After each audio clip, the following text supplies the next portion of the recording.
কিশোরগঞ্জ জেলা বিএনপি সম্মেলনে সাধারণ সম্পাদক পদে প্রার্থী খালেদ সাইফুল্লাহ সোহেল গণতন্ত্র মেনে পদত্যাগের অঙ্গীকার। কিশোরগঞ্জ থেকে মোহাম্মদ জুনায়েদ হোসেন জুয়েলের তথ্য ও ছবিতে বিস্তারিত। বাংলাদেশ জাতীয়তাবাদী দল বিএনপির কিশোরগঞ্জ জেলা শাখার আসন্ন সম্মেলনে সাধারণ সম্পাদক পদে প্রতিদ্বন্দ্বিতার ঘোষণা দিয়েছেন কিশোরগঞ্জ সদর উপজেলার বিএনপি সভাপতি এবং জেলা বিএনপির যুগ্ম সাধারণ সম্পাদক খালেদ সাইফুল্লাহ সোহেল।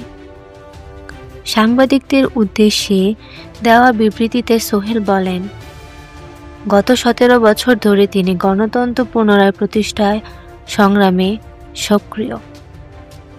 এই সময় তার বিরুদ্ধে দায়ের হয়েছে 64টি রাজনৈতিক মামলা, যার কারণে তাকে বারবার কারাভোগ করতে হয়েছে, সহ্য করতে হয়েছে রিমান্ডের নির্যাতন।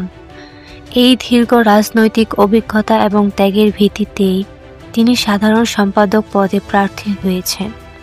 তিনি জানান, নির্বাচিত হলে দলের গণতন্ত্রের আলোকে বর্তমান দুটি পদ থেকে স্বেচ্ছায় পদত্যাগ করবেন। খালেদ সাইফুল্লাহ সোহেল আরও বলেন, এক নেতা এক পদ, এই নীতির প্রতি তিনি অটল। তিনি চান সম্মেলনে অংশ নেওয়া অন্যান্য প্রার্থীরাও গণতন্ত্র মেনে চলার অঙ্গীকার করুন। তিনি তৃণমূলের নেতাকর্মীদের প্রকৃত মূল্যায়ন করে কিশোরগঞ্জ জেলা বিএনপির একটি মডেল ইউনিটে রূপান্তরিত করার প্রত্যয় ব্যক্ত করেন।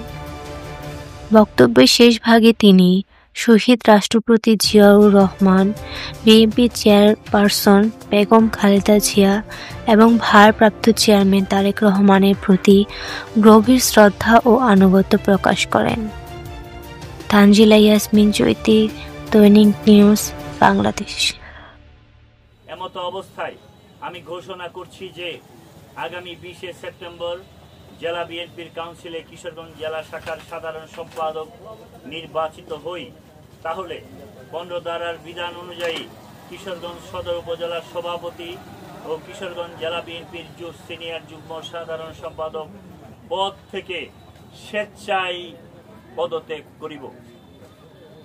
আমি আশা করি কাউন্সিলের প্রত্যাশী সকল নেতৃবৃন্দ এমন ঘোষণা দিয়ে কার্যকর পদক্ষেপ নিয়ে দলের গঠনতন্ত্রের প্রতি সম্মান প্রদর্শন করবেন এবং কিশোরগঞ্জ জেলা বিএনপিকে মডেল হিসেবে সারা বাংলাদেশের অনন্য দৃষ্টান্ত স্থাপন করবেন। আল্লাহ সকলের সহায় হোক। দেশনেত্রী বেগম খালেদা জিয়া জিন্দাবাদ। রাষ্ট্রনায়ক তারুণ্যের অহংকার তারেক রহমান জিন্দাবাদ। ধন্যবাদান্তে খালেদ সাইফুল্লাহ সোহেল। তারিখ 17/9/2025।